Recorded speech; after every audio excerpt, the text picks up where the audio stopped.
Tuesday, everybody, with Mike Johnson. I'm Mick Gillispie. It's time for the All-American Report, and we got a lot to talk about today. Mike, of course, was in Tuscaloosa for the game on Saturday, there for the dedication of Saban Field. He had a chance to break down the film of Alabama, the offensive line. I know a lot of you guys are wondering what his take is on Wilkin Formby, all of the holding calls and everything else, but thanks for being here with us. And I want to remind you guys that you are subscribers. You know that. That's the only way you're watching this show. So thank you for being part of what we do here in Roll Tide. Good to see you, man. How was your trip to Tuscaloosa?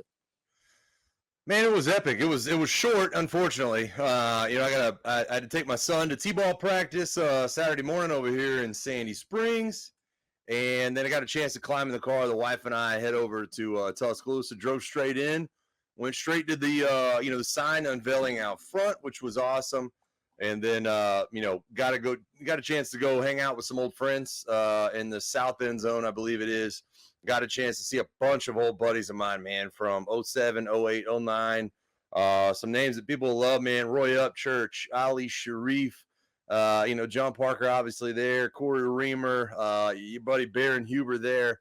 So just a bunch of guys, man, got to catch up, and then hung out with Drew Davis, a good buddy of mine that also played offensive line, and saw Taylor Farr and Tyler Love, guys like that we hung out with, and then unfortunately had to pile back in the car. I had to be back here because Atlanta Falcons coverage on Sunday, man. So busy weekend, quick trip, but anytime you get a chance to step into T-Town, see some old buddies, man, you're going to take the opportunity.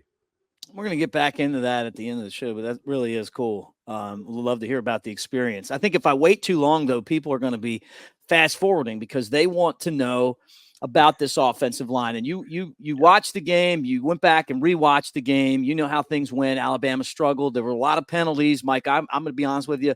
I thought some of the penalties were questionable. I am a cynic now because of the Tennessee game a few years ago that was officiated. It felt a lot like this to me, where I don't know. Yeah, I don't know what the motivation is anymore on making calls. Now, there were some holding penalties. They came at odd times at the beginning of the game. It seemed like it really set the pace of the game. Kalen DeBoer was asked about it. He's like, look, if they're going to call it like that, we got to be able to play the game the way that we need to play based on the officiating. But first off, your impressions of the officiating, the fouls, and were these, we lost about 200 yards of offense because of holdings being called back. Your thoughts? Yeah, I think Kalen DeBoer alluded to that in his presser, talking about Wisconsin coming up. And I think he said 180, 190 some odd yards, maybe even in the first half, they got called back because of some of the holding calls and some of the other infractions. And it's unfortunate. There's more than one way to play offensive line, right? And I think, Coach Pendry was always the kind of guy that would say, you don't want to involve your face too long. You want to fight to kind of remove your face from the battle. And when you're able to do that, when you roll your hips and you can kind of press a guy off of you and sort of, drive the steering wheel and then get your arms up in their frame. And then, if you do it that way, that you're usually not going to get called for holding. But if you keep your face involved and then they start to separate, then your feet don't move. And look, Nick, I think a lot of people think of holding as a battle with the hands. You're not doing right with the hands.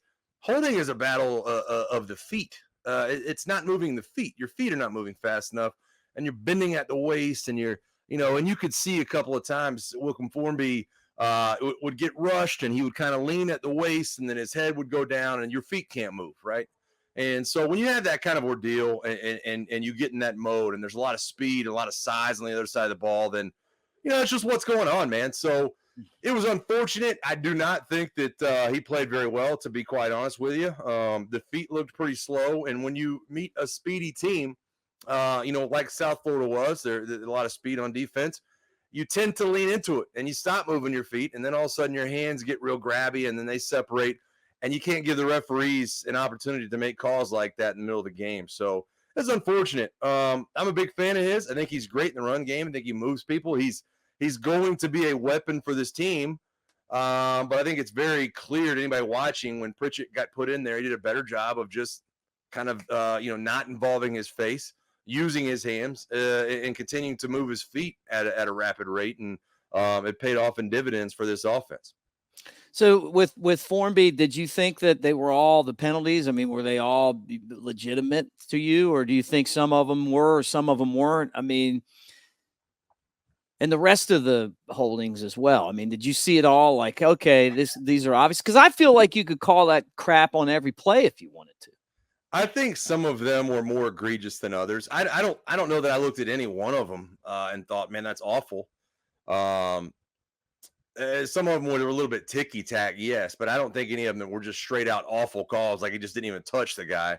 That's just that's not something you're going to see very much. Aside from, I think he maybe landed on top of a guy at one point and got called for a holding call on that, which was a little bit ridiculous, in its own right. But ticky tack, yes. Just wildly unacceptable. I don't think so, man. And honestly, Mick, I might approach this different than some other people. I'd rather it happen right now, right? Mm-hmm. I mean, you're going to get Georgia coming to town. You're going to get these other teams that you play down the stretch. They're going to have more size, more speed, more athleticism. Well, let's clean it up against the South Florida. Let's let the flags fly now. And that way we can focus on it at practice as we move into this Wisconsin week, right? I mean, I don't want the flags to start flying and things to be over the top in ticky-tack when Georgia comes to town in a couple of weeks. Let's knock it out right now. Yeah, good point, man. That's a really good point, and a learning opportunity as well. And there's a lot of people that are down on Wilkin Formby, but I appreciate the fact that you're saying, hey, man, this guy's going to be good. Just be patient. And remember, I mean, he had the battle to win the right tackle job. He beat, well, I guess we assumed that he beat Pritchett because Pritchett, went over to the left side, but he also had the experience there. How do you get better as an offensive lineman after you get your butt kicked like that? And, I think Wilkin Formby reminds me, and I brought this to you up on text, but it reminds me a lot of Matt Womack, who was a bigger dude, played in I guess his sophomore, maybe junior year, ended up playing a little bit of guard as some of the other more athletic linemen came along, but was always a grinder. You knew was going to give you some good run blocking. I think it was just a simple matchup issue. I think that South Florida did a great job up front. The defense coordinator, Orlando, I think is his name, did a good job of asking his defensive lineman to go side to side. And really, when you do that and you have slower feet on the offensive line, and I can hear Joe Pendry now echoing in my head, get your second step in the ground, right? That way you can play with balance and you can redirect and you can read the defensive line in front of you. When the second step gets too long and stays in the air too long, and the guys in front of you are going left and right and slanting and ripping through, some of the run lanes, it just becomes difficult. So I think that's something that he battled. I think that's something that'll come along, but right now in his development as a redshirt freshman, he's just a little bit heavier in the foot than some other people. And that's good in a lot of ways when you're an offensive lineman. But I think we can probably look at last year's Caden Proctor as a little bit of law of diminishing returns when it comes to size at offensive line, right? It's a very fine line. You want to be able to drive people off the ball, but in pass protection, when you do get, tired legs and heavier feet and, can't move as well, you're going to struggle in the passing game a lot of times in different things. So, look, I think this is a kid that's still going to be a great player. I'm still a big fan of what he brings to the table. But I just think it's one of those things that right now, there's no doubt in my mind that Elijah Pritchett is the best option when and if Caden Proctor is back at left tackle and he's healthy. I think you plug him right in, and I think you alleviate a lot of the stressors that are put on Wilkin Formby. Listen, nobody felt more guilty than Wilkin Formby. Mick, look, I was sitting next to Drew Davis, who played 2 years at right tackle in 08 and 09. I played right tackle in 07, and I'm looking at people around me going, nobody feels worse than him. I promise you, he wants to dig a hole right there at the 40-yard line and jump inside of it and have people kind of cover him up with turf so nobody has to look at him right now. I mean, it stinks when you see Jalen Milroe rip off a 60-yarder and, there's some yellow laundry sitting at your feet, man. So it stinks all the way around, man. But like I said, he'll still be a valuable piece. I know he'll get back to work, and I know that, his teammates will pick him up. Gino Vandermark got a chance to play. He's a transfer. I believe he's a transfer from Wisconsin, ironically. And then, we saw Pritchett came back for the last 6 minutes. Alabama cut through South Florida, revealing the team that I really think South Florida is at the end of the game, right? But what did you think of the offensive line? What did you think of Vandermark? Did you get a chance to look at him? Brailsford, the center, just overall Roberts, Booker moving over to the left side. I had flashbacks in this game, Mick, and the longtime Bama fans may follow me with this because I think the year was 08. I think the year was 08. And we played Tulane. And this is what it reminded me of. Do you remember that game? Yeah. And I think we won like 17-6 or like 21-10 or something ugly. But I think Brian Motley got his first and possibly only start at left guard. That I had to play left tackle. Andre Smith was out with a shoulder injury. We had a number of other moving pieces. And it wasn't like anybody played awfully. We just didn't play as a unit up front, right? And I really think, and look, a lot's going to be made of Elijah Pritchett, and and for good reason. He came in and really kind of unlocked a lot of what they were trying to do. But I think you have to give a hat tip to everybody involved here that, people are going to focus and say, man, I don't think people realize how close this game was. And maybe they won't. But I think good teams sometimes can put their foot in the ground at the end of these games and say, you know what, man, let's rip off 3 long gainers and kind of stop the bleeding here against South Florida. So I think Byron Brown, the quarterback for South Florida, I think he's a great player. It's weird to say this in college football, Mick, but I think he made himself some money last weekend. Yeah. Isn't that weird to say? Right? Yeah. Guy made himself some money last weekend. But look, I think at the end of the day, credit to Alabama, credit the offensive line, credit to Elijah Pritchett and everybody else involved for getting it going and doing the things you needed to do to get some explosive touchdowns at the end and pull away. Yeah, in wrestling terms, it's called getting over. They definitely got over. Like, they didn't win, but they put up a good enough fight where you're like, okay, you're giving these guys a lot of credit. And ironically, and you mentioned the 08 game against Tulane, it was the week after Alabama beat Clemson, and it was the second game of the season, right? So you're kind of exactly the same. A second game after, the opener. Now, Alabama played Clemson that year, and that was a big game in Atlanta. I believe that was like the beginning of the end of Tommy Bowden. I remember Julio. Wasn't that when Julio caught the first ball of the game, and then from that point on, like, you know who I think caught that ball? Here's a name for longtime Alabama fans. How about B.J. Scott? Yeah. I know that B.J. Scott had a catch in that game. I don't know if he ever played offense again after that game, but man. Speaking of the 08 Clemson game, ran into Antoine Caldwell this past weekend. Man, he was in town, so that's a guy who.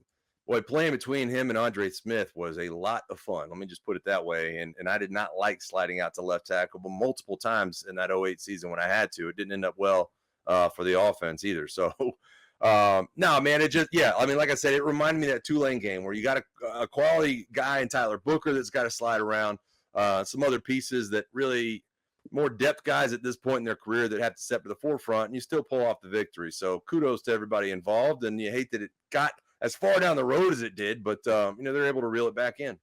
Well, they got a tough game this week against Wisconsin, and I guess the next show we do later this week, we'll really get into that matchup, but it's going to be a physical football game. But you mentioned it before, 3 really different styles when you go from the Western Kentucky football offense and defense to South Florida, which is basically Tennessee's offense, which is why you play this game, because you get a chance to look at Tennessee light. It gives you a little leg up when you're getting prepared for that game. And then, this week you're going against Wisconsin, and, Luke Fickell, what's their thing going to be? I mean, they're going to try to, I guess, be a lot more physical. But yeah, well, what's funny? It's not the Wisconsin of yesteryear, but they're still going to try to out physical you up front. I mean, this is a lot of Alabama fans will remember Phil Longo, who was the OC at Ole Miss. Let's say 5 or 6 years ago. He was a guy he's an air raid style, so I think it's funny to kind of mesh air raid with Wisconsin. And they run a lot of 11 personnel, 3 wide receiver sets. You see some empty with Tyler Van Dyke, the quarterback at Miami. But they're still the same old Wisconsin offensive line, right? They're still going to try to blow you back off the ball. They still got the the running backs that have no neck and big shoulder pads and going to try to get downhill. So I think Wisconsin right now, like you said, we'll get into it later in the week, but a little bit of an identity crisis, if you will. I mean, I don't know if they know exactly what they want to be. So The good news is that Tyler Van Dyke is not Byron Brown in terms of his legs. And even though they might be air raid, I don't know if they'll get as many snaps in as South Florida did as well. So a little bit less problems, but they'll still try to, out physical you and keep you on the field and do all those things. So it's not going to be without its own issues. I'm worried though, man. I'm going to tell you why. And it's because I thought that the offensive line would be the strength of this football team. And I guess maybe they still could be, but they certainly weren't last week. And I feel like when you're a quarterback like Milroe, it's hard to operate when you've got people running at you from all different angles. How much of that do you think's on Milroe to figure out, and how much of that's on the offensive line? Well, that's a good question. I would say, and I hope I made you feel better with the Tulane reference, by the way. I hope I make all the Alabama fans feel better with that, because that was a good offensive line in 08, and we just simply had right. If you don't say it yourself, it's the strength of the team that year.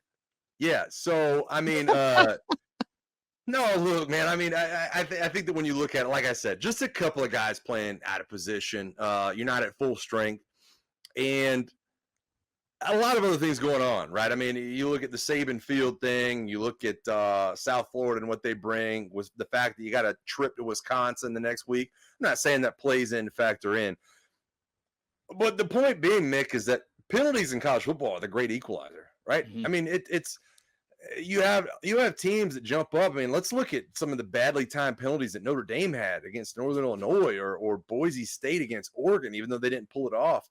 That's what happens in college football. That's why they play the game. And college football is football in general, really, such a matchup-based game, such a game plan-based game.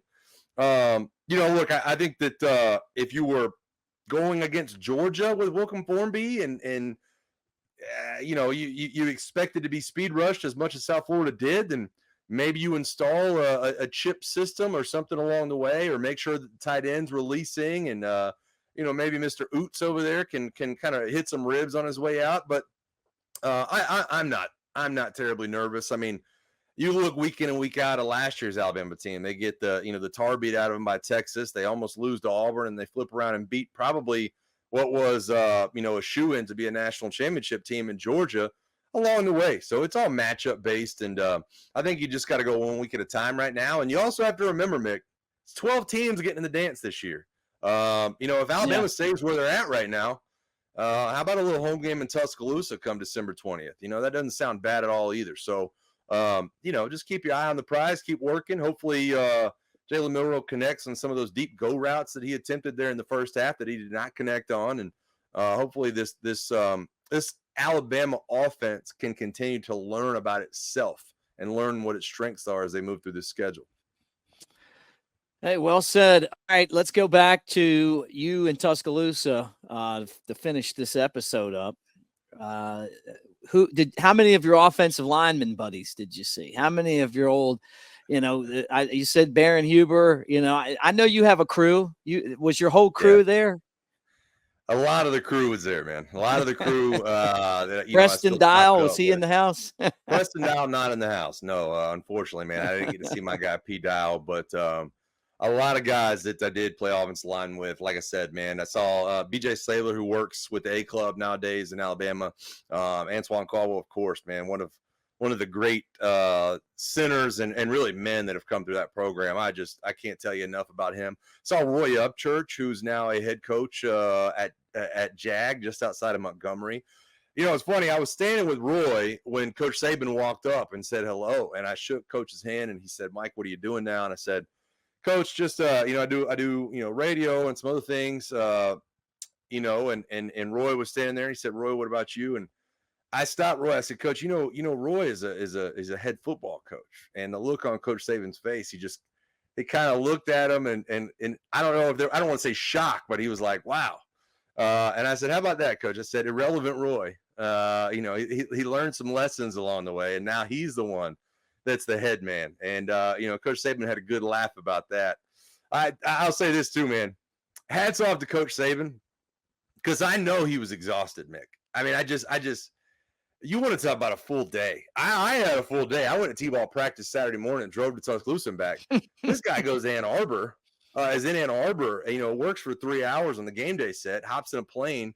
Takes, what is that? Probably a 2-hour flight back to Tuscaloosa. He comes. I saw him pulling around the corner in the Mercedes with Cedric driving, the way you always do. He pulls up for the sign unveiling. Visits with some of the 2014 team for their SEC championships reunion. Come meets with some of the other players for the Saban Field things with his family the whole time. Goes through the first half in the box and everything else he's got going on. Does the halftime speech. I know the man was exhausted, but he took time to visit with everybody, man. It was a lot of fun. Like I said, man, and just seeing some old buddies and catching up with, a lot of old friends that I played with. It was really, really cool. I remember you and me, a part of our tailgate show crew, 2014, covering Alabama. Was that before you did every game? I remember you were kind of coming in town some. I know 2015, you and I did every game together, but I feel like 2014 we did a lot together too that year. Yeah, Baron Huber was doing that at the time. I was put on IR in Atlanta, and I knew that my career, because of injuries, was probably coming to a close, and I was really eager to tailgate and do some of the things that I'd watched other people do around football games for a long time. Go out to rounders and pound beers and do some of the things I'd watched other people do. So, yeah, 2014, that's a good year, man. It didn't end well. I was down in the Superdome for the matchup with Ohio State. I'll never forget that. But nonetheless, man, just a good year with those guys. Blake Sims was there, Landon Collins. Trying to remember who the other was. It Joston Fowler? Maybe it was the other captain for that, if I'm not mistaken. So a lot of good dudes, man. For a lot of those teams. I know that Coach Saban was kind of in a little bit of a blender. He was just turning around, talking, picture this, that, and the other. And I got a chance to Kevin Norwood, an old buddy of mine. The 2012 LSU game fame. It was good to catch up with him. He's been in coaching and doing some other things around college football. So, I could go down a list. If you pointed to rosters from, 10, 15 years ago, I could probably point out a bunch of people. Your buddy Jake Coker, got a chance to catch up with Jake, man. So a lot of good stuff, man. A lot of fun. Hats off to Coach Saban and everybody really there. Got, Jeff Allen, Josh Max, and those other guys. Get a chance to see them and catch up. Throwing shouts out. I loved how it just seemed like Jake Coker was Saban's shadow. Did you see all the pictures that came out? He's like right next to him. Now, Mick. You know my wife, right? She is she's Bammer through and through. My wife is, man, and she we got to get a picture with Coach, and I swear it made her life. She was like, I don't care what else we do for the rest of the year. We'll be good to go. So I think a lot of people felt that way. It's weird because he's retired. You don't know how, where or if you'll run into Coach many more times, over the next few years. I don't get back to Tuscaloosa that often. So it was nice to catch up with him, man, and see how he's doing. I know, like I said, I know he was exhausted, but Lord, I can't tell you how much we all appreciated getting a chance to be a part of that moment with him. Yeah, it's a lot of fun, man. All right. Well, when we get back together later this week, let's look at Wisconsin and Alabama. Thank you for your thoughts on the offensive line. And again, guys, we appreciate you for being covercrimson.com members. This is obviously your show. It's for you guys for being part of what we do. Also, don't forget you got the show brought to you by MyBookie. MyBookie.ag, double your initial deposit. That's right. MyBookie will double your initial deposit when you use the promo code next round. Kick off the football season with mybookie.ag and double your initial deposit using the promo code next round. Roll Tide, guys. We'll get back to it later this week. Hey, we've got plenty of shows coming up. Cover Crimson every single day with Clint Lamb and me. The mailbag with Clint and Chris. We got Stacy on there as well. Jake Coker, Elephant in the Room. New episode dropped yesterday. We're going to try to get another one out for you guys this week. So all that here on Cover Crimson, and then on the website, covercrimson.com, getting that message board. You want to ask Mike a question, go ahead and do it, and we'll answer that for you. But thanks for hanging out with us, guys, and Roll Tide.